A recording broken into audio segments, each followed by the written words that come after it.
এয়ারপোর্টে গাড়ি ধরতে সবার আগে বেরিয়েছেন মুশফিকুর রহিম। গোটা দিনে এই প্রথমবার সবার সামনে দেখা গেল মুশফিককে।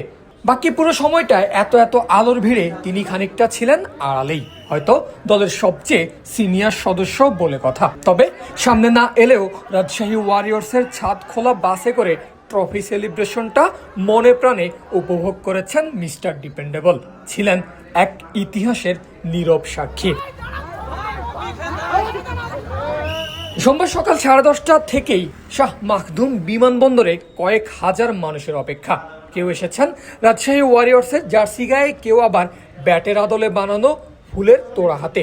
অপেক্ষা শান্ত, মুশি, তামিম, সাকিবদের জন্য। এয়ারপোর্ট থেকে বের হতেই শান্তদের সামনে প্রস্তুত ওয়ারিয়রদের রঙে সাজানো এক ছাদখোলা বাস। মুহূর্তেই তাতে চড়ে বসেন ক্রিকেটাররা। শুরু হয় এক ঐতিহাসিক যাত্রা।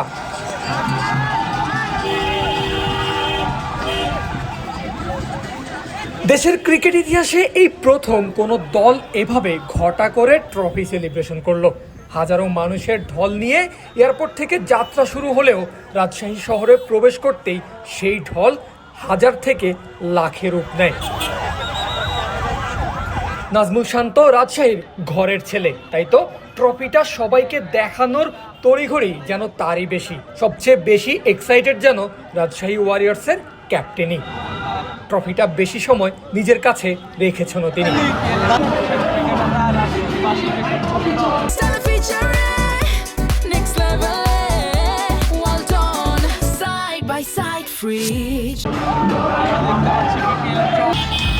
স্কুল, কলেজ, এমনকি বিশ্ববিদ্যালয়ের সব আয়োজনও যেন থেমে গেছে।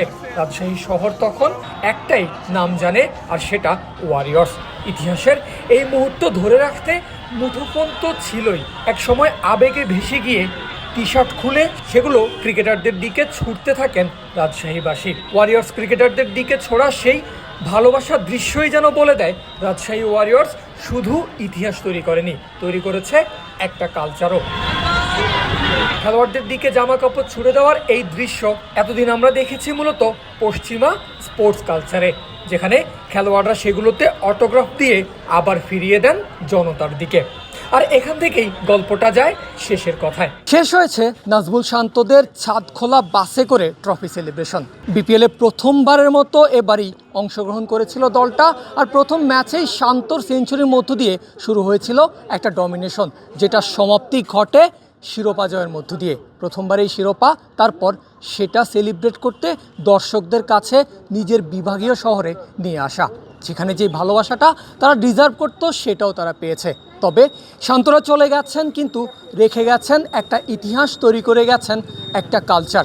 বাংলাদেশ ক্রিকেট যতদিন থাকবে, বিপিএল যতদিন থাকবে, ততদিন সবাই মনে রাখবে বাংলাদেশের ক্রিকেটে প্রথমবার এমন ছাদ খোলা বাসে করে যেই সেলিব্রেশনের কালচার হয় সেটা শুরু করেছিল একটা দল, যে দলটার নাম রাজশাহী ওয়ারিয়র্স। যেমন ইতিহাস, তেমনি একটা ক্রিকেট কালচার নতুন করে তৈরি করা। সবই সাক্ষী হলো রাজশাহীর মানুষ। রাজশাহী থেকে পারভেজ আল হাসান, ক্রিক ফ্রেন্জি।